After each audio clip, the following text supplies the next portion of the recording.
Pemirsa, memasuki hari kedua pendaftaran Pilkada Serentak 2024, seperti apa konstelasi politik di sejumlah daerah dan dinamikanya? Untuk membahasnya sudah bergabung bersama kami Direktur Eksekutif Indikator Politik Burhanuddin Muhtadi. Mas Burhan, selamat siang. Ya, Mbak. Ya, Mas Burhan, tarik ulur dukungan ini nampak terjadi di sejumlah daerah ya jelang dibukanya pendaftaran atau bahkan sampai hari kedua pendaftaran hari ini. Keputusan yang last minute dari sejumlah partai politik ini apakah sejalan karena merespon putusan MK atau Anda melihat memang ada strategi khusus yang disimpan oleh setiap partai politik? Ya, pertama berkaitan dengan munculnya pasangan di Jakarta, kemudian juga pergantian dukungan Golkar di Banten, itu saya kira tidak bisa dilepaskan dari dampak putusan MK. Jadi putusan MK ini membawa berkah buat partai-partai yang awalnya tidak bisa memajukan calon sendiri karena threshold yang sangat tinggi berdasarkan Undang-Undang Pilkada nomor 2016, kemudian nyawanya hidup lagi. Jadi game on, ya, terutama buat PD Perjuangan di Jakarta maupun di Banten, ya.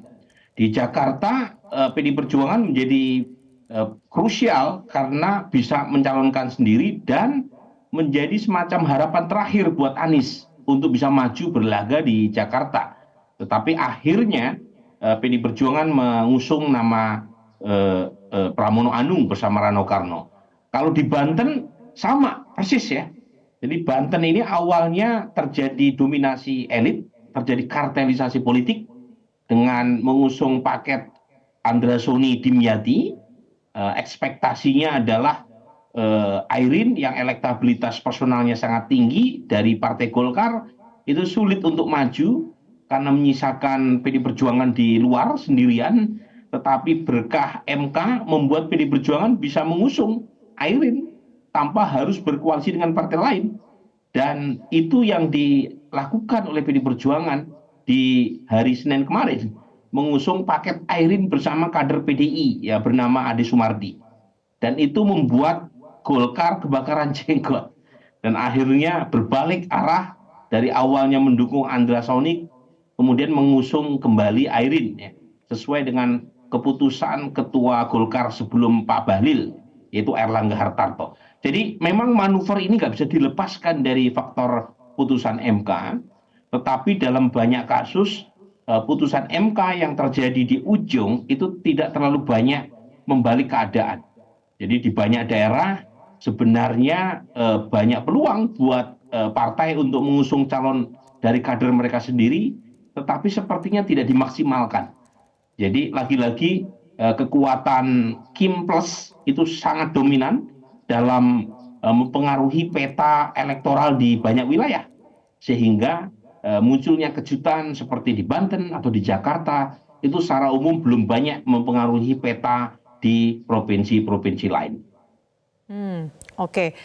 Tadi Anda sebutkan putusan MK ini membawa berkah ya, terutama untuk sejumlah daerah yang mungkin kemarin atau sebelum ada putusan MK ini rawan adanya calon tunggal atau melawan kota kosong. Tapi Mas Burhan, soal dominasi dari koalisi Kim Plus misalnya yang tadi Anda sebutkan, apakah dengan adanya putusan MK yang mengubah aturan main dari Pilkada Serentak ini juga akan menurunkan dominasi dari Kim Plus itu sendiri di daerah-daerah strategis?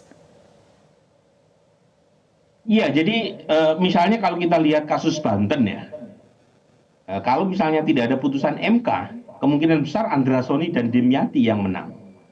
Karena calon terkuatnya tidak bisa maju, yaitu Airin. Tetapi putusan MK kan membuat PD Perjuangan akhirnya membuka jalan buat Airin. Dan itu mengubah ketetapan Golkar yang awalnya ingin mengusung Andra Soni, ya. Jadi sebenarnya yang diuntungkan kalau saya melihat secara lebih luas, ya, kalau lihat dari sisi aktor pemainnya yang diuntungkan PD Perjuangan. Tetapi secara umum yang diuntungkan adalah publik. Jadi rakyat punya preferensi yang lebih beragam. Tidak di fait accompli oleh elit politik. Jadi bayangkan kalau terjadi dominasi elit, publik disodori pilihan yang sangat terbatas. Dan banyak terjadi pilihan tersebut dilawankan dengan kota kosong. Jadi kehilangan prinsip demokrasi yang paling mendasar, yaitu persaingan.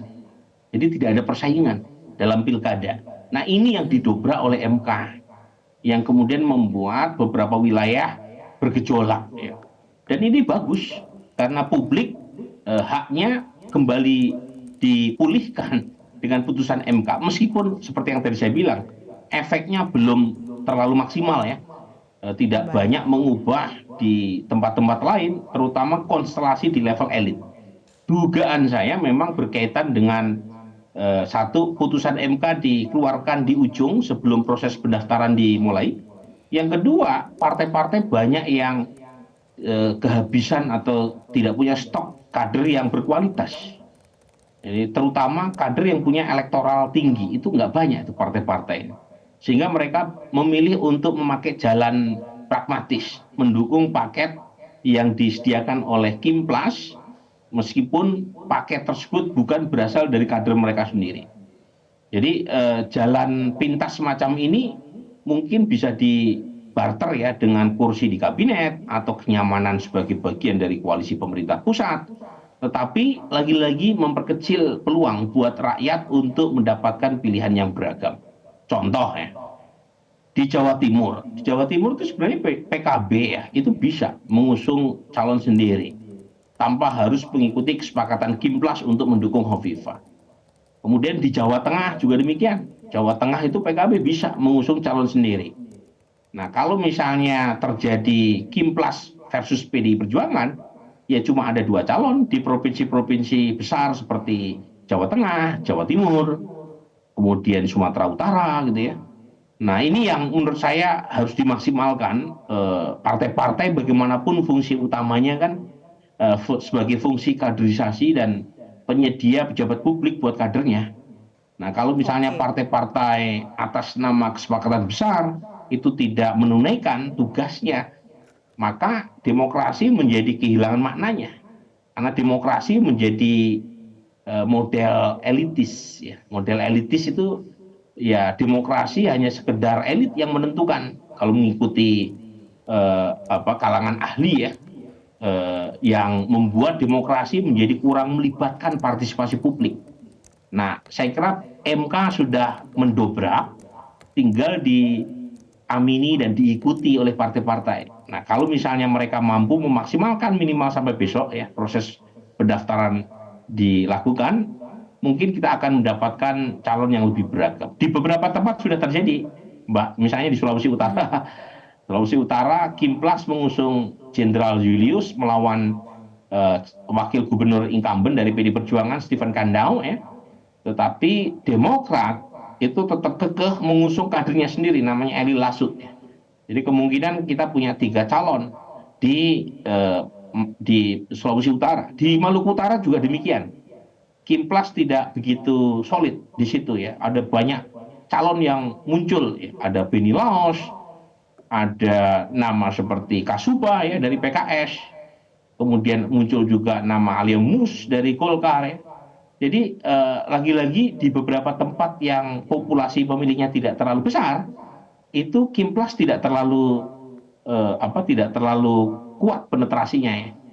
Tetapi di wilayah-wilayah yang strategis dengan jumlah pemilih besar, Kimplas sangat dominan ya. Seperti Jawa Tengah, Jawa Timur, ya. Sumatera Utara, ya. Lampung, ya. Sumsel. Ya.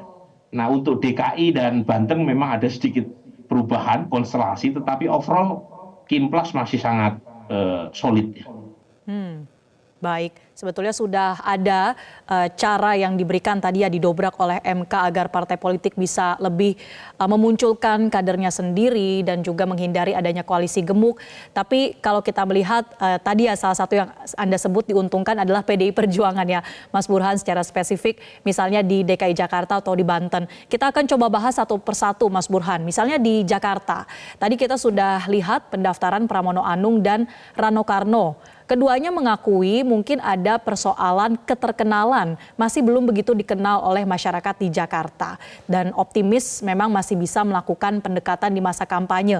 Apakah memang persoalan ini wajar untuk dialami oleh calon-calon yang baru muncul di akhir-akhir pasca putusan MK ini soal keterkenalan dan sehingga mereka harus bekerja lebih keras begitu Mas Burhan? Bagaimana tanggapan Anda? Iya betul ya. Apalagi seorang Pramono Anung 7 tahun terakhir kan lebih banyak bekerja di belakang layar. Jadi eksposurnya kurang di mata publik. Bahwa beliau punya track record baik di legislatif, di eksekutif, termasuk juga mantan sekjen PD Perjuangan, tetapi masyarakat tidak langsung mengetahui ya, kiprahnya karena banyak bekerja di dapur ya, bukan di bagian teras halaman rumah. Ya. Dan ini tentu jadi PR buat seorang Pramono Anung karena sudah mendapatkan tiket dari PD Perjuangan, tetapi masih ada jalan saya kira buat Mas Pram untuk mengejar ketertinggalan. Dari survei indikator politik Indonesia memang Mas Pram ya di bulan Juni akhir itu baru sekitar 1% elektabilitasnya, tetapi popularitasnya masih di bawah 40%, ya. Jadi masih sangat kecil. Tetapi lagi-lagi karena Jakarta ini geografinya tidak terlalu berat, ya relatif dalam sehari bisa dari ujung ke ujung Jakarta bisa disapa, ya. Kemudian juga warganya sangat well informed, ya well connected dengan internet, dengan media sosial, kemudian juga pemilihnya rapat, ya tidak menyebar, ya. Kemudian juga tingkat pendidikan dan pendapatannya 5 kali lipat lebih baik daripada nasional. Saya kira kalau Pramono Anung dengan PD Perjuangan bekerja maksimal sehari sekian belas titik yang dikunjungi, apalagi dengan bantuan Rano Karno yang punya eh, branding ya sebagai anak Betawi asli, itu saya kira akan mampu ya setidaknya mengejar ketertinggalan atau setidaknya membuat kompetisi di Jakarta lebih menarik, lebih kompetitif. Nah, lain misalnya kalau di wilayah lain, wilayah di luar Jakarta ya, yang tingkat populasi maupun demografinya lebih rendah, ya, atau geografisnya lebih sulit, itu tentu tantangannya lebih berat lagi tuh untuk meningkatkan kedikenalan. Kalau di Jakarta asal maksimal bekerja, seharusnya tingkat kedikenalan dan popularitas dari Pramono Anung bisa dikerek. Yang jadi PR itu bukan semata-mata popularitas, tapi tingkat kedisukaan. Karena bisa saja tingkat popularitas naik dengan memasang spanduk, baliho, stiker, dengan bantuan kanvaser. Tetapi kalau tidak bisa meningkatkan afeksi yang positif, berat juga buat calon manapun untuk menaikkan elektabilitas. Jadi buat apa dikenal kalau tidak disukai? Nah ini jadi isu serius juga tuh buat calon manapun kalau popularitas tinggi tetapi afeksinya negatif.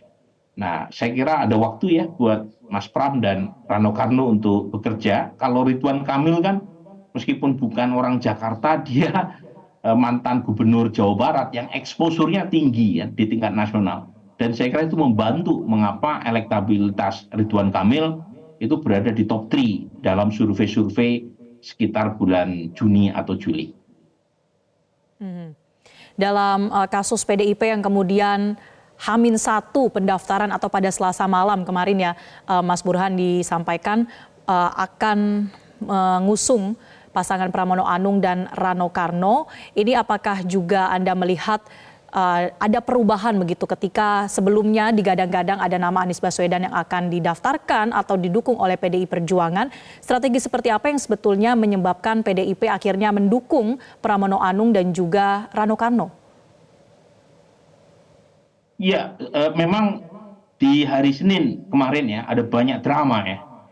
Anies Baswedan yang sudah memakai batik merah, kemudian fotonya meminta restu ibunya menyebar di media sosial, termasuk foto beliau di sebuah ruangan di kantor DPP di Perjuangan ya, bersama Rano Karno ya, yang seolah-olah tinggal menunggu waktu seorang Anies Baswedan mendapatkan tiket dari PD Perjuangan. Tapi saya pribadi termasuk orang yang tidak kaget kalau misalnya Ibu Mega ujungnya memilih Pramono Anung kader sendiri ketimbang Anies Baswedan. Jadi alasan saya melihat track record seorang Megawati Soekarno Putri dalam proses pencalonan kepala daerah ya di PD Perjuangan. Selama ini Ibu Mega itu menempatkan fakta. Jelajahi cara baru mendapatkan informasi. Download Metro TV Extend sekarang.